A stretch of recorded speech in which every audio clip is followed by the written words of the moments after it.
नमस्कार दोस्तों, मैं आप सभी का स्वागत करता हूं अपने यूट्यूब चैनल एग्ज़ाम कॉपी में। दोस्तों, जैसा कि आप सभी को पता है कि करंट अफेयर की हमारी सीरीज़ चल रही है और कल मैंने एक वीडियो अपलोड कर दिया था 26 फरवरी का करंट अफेयर था उसमें।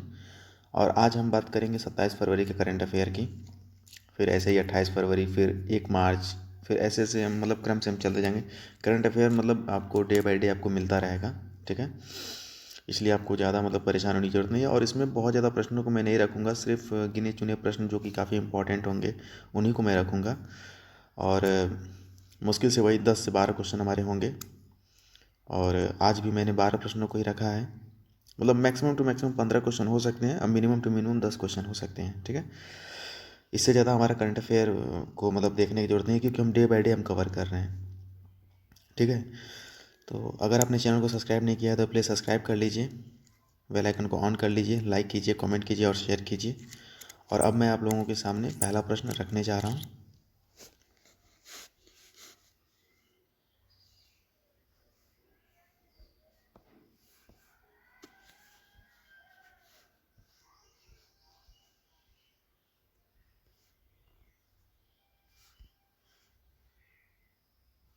एक मिनट।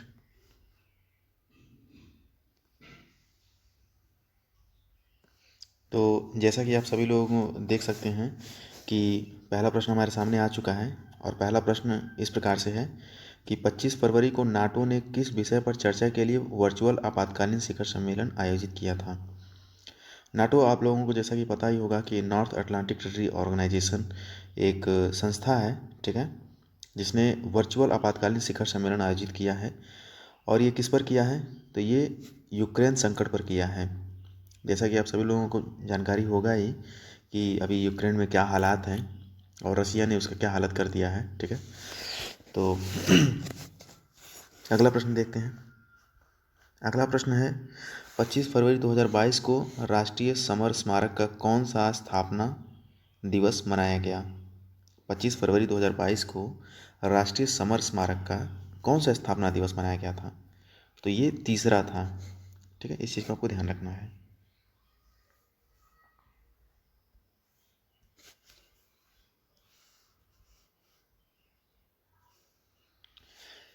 तीसरा प्रश्न है कि हाल ही में किस केंद्रीय मंत्री ने मनरेगा आयोजन के लिए लोकपाल ऐप की शुरुआत की। तो ये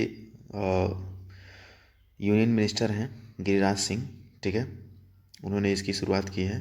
तो आपको ध्यान रखना है कि मनरेगा योजना के लिए लोकपाल ऐप की शुरुआत गिरिराज सिंह ने की है, ठीक है। आगे देखते हैं। मूडीज़ के अनुसार कैलेंडर 2022 वर्ष 2022 में भारत की जीडीपी विकास दर कितने परसेंट होगी। तो ये है 9.5%। देखिए, तीन चार ऑर्गेनाइजेशन है जो कि ये सर्वे करती हैं, ठीक है।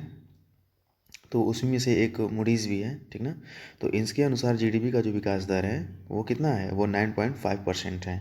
इसको आपको ध्यान रखना है, मूडीज़ के अनुसार 9.5%। आगे देखते हैं।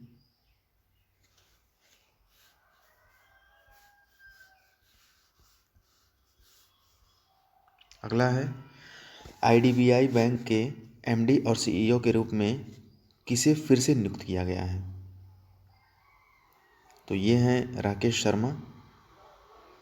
शर्मा को आईडीबीआई बैंक का एमडी और सीईओ फिर से नियुक्त किया गया है, ठीक है। आगे देखते हैं। मनोज कुमार महापात्रा को किस देश में भारत के अगले राजदूत के रूप में नियुक्त किया गया है। यानी कि भारत के अगले राजदूत के रूप में मनोज कुमार महापात्रा को किस देश में नियुक्त किया गया है। तो ये है अल सल्वाडोर, ठीक है, इसको आपको ध्यान में रखना है। अल सल्वाडोर एक कंट्री है, ठीक है, जहाँ पर मनोज कुमार महापात्रा को भारत का अगला राजदूत नियुक्त किया गया है, ठीक है। ये आईएफएस ऑफिसर होंगे। अगला देखते हैं।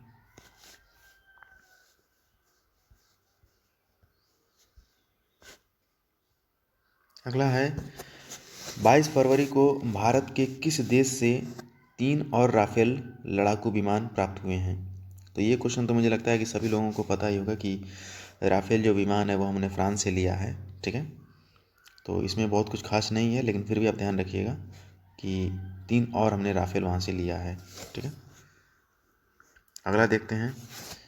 देखिए आज फिर एक बुक से रिलेटेड क्वेश्चन आ गया। आप लोगों को पता ही होगा कि बुक से रिलेटेड कितना मतलब इम्पोर्टेंट ये मतलब क्वेश्चन बन जाता है परीक्षाओं में। ठीक है, हर परीक्षा में बन जाता है, कांस्टेबल हो चाहे एसएससी जीडी हो चाहे अभी लेखपाल का होने वाला है उसमें हो, चाहे कोई भी परीक्षा होगी, तो यहाँ तक कि सीएपीएफ असिस्टेंट कमांडेंट में भी बुक से रिलेटेड क्वेश्चन बनते रहते हैं। ठीक है, तो बुक है द ग्रेट टेक गेम। आपको बस इतना याद रखना है कि ग्रेट टेक गेम, बस इतना ही आप याद रखिएगा। आगे का जो ये लाइन दिया हुआ उसको मत याद रखेंगे तो भी कोई दिक्कत नहीं है, लेकिन फिर भी मैं पढ़ के बता दे रहा हूँ कि the great tech game shaping geopolitics and the destiny of nation नामक पुस्तक किसने लिखी है? तो ये है अनिरुद्ध सूरी। ठीक है, ये ऑथर हैं, इन्होंने लिखा है। ठीक है, इसको आपको ध्यान रखना है। द ग्रेट टेक गेम किसने लिखा है? तो अनिरुद्ध सूरी ने लिखा है। अगला देखते हैं।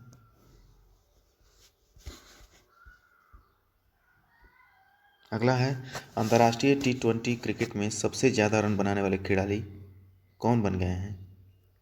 ठीक है, तो विराट कोहली मत मार दीजिएगा, क्योंकि आजकल आप लोग देख रहे हैं ना कि कोई भी प्रश्न अगर क्रिकेट से संबंधित बन रहा है तो विराट कोहली इसका आंसर हो जा रहा है। लेकिन कुछ तो ऐसी चीज़ें होंगी जो कि बाकी लोग भी कर रहे होंगे। तो देखिए अंतर्राष्ट्रीय T20 क्रिकेट में सबसे ज़्यादा रन बनाने वाले खिलाड़ी कौन है? तो ये रोहित शर्मा है, इसको आपको ध्यान रखना है। ठीक है, अगला देखते हैं। 1 मिनट।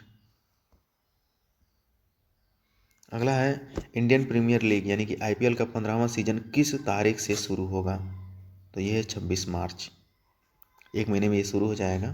ठीक है,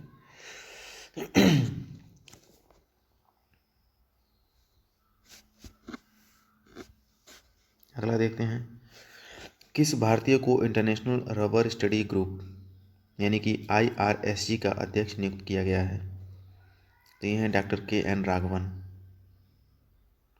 ठीक है, यानी कि भारतीय को मतलब ये मतलब भारतीय हैं और इनको इंटरनेशनल रबर स्टडी ग्रुप, ठीक है, का अध्यक्ष नियुक्त किया गया है डॉक्टर KN राघवन को। अगला देखते हैं। 24 फरवरी 2022 को प्रधानमंत्री किसान सम्मान निधि योजना के कितने साल पूरे हो गए हैं? तो ये 3 साल पूरे हो गए हैं, क्योंकि 2019 में स्टार्ट हुआ था ये। ठीक है, तो 24 फरवरी 2022 को प्रधानमंत्री किसान सम्मान निधि योजना को कितना साल हो गया? 3 साल पूरा हो गया है। इस चीज़ को आपको ध्यान रखना है। तो देखिए दोस्तों, वीडियो हमारी छोटी होगी, ज़्यादा बड़ी वीडियो नहीं होगी, और क्वेश्चन को भी हम 10 से 12 क्वेश्चन को ही कवर करेंगे पर डे। और जब ये जब 1-1.5 महीना जब हो जाएगा और कोई एग्ज़ाम होने वाला रहेगा, तो मैं क्या करूँगा कि 3-4 महीने का करंट अफेयर को जो इसमें से भी मतलब एकदम मोस्ट इम्पॉर्टेंट है उनको निकाल करके आप लोगों को बता दिया जाएगा। ठीक है, तो ठीक है दोस्तों, अगर आपने चैनल को सब्सक्राइब नहीं किया तो प्लीज़ सब्सक्राइब कर लीजिए, बेल आइकन को ऑन कर लीजिए, लाइक कीजिए, कमेंट कीजिए और शेयर कीजिए। मिलता हूँ फिर मैं आपको अगले वीडियो में, तब तक के लिए नमस्कार।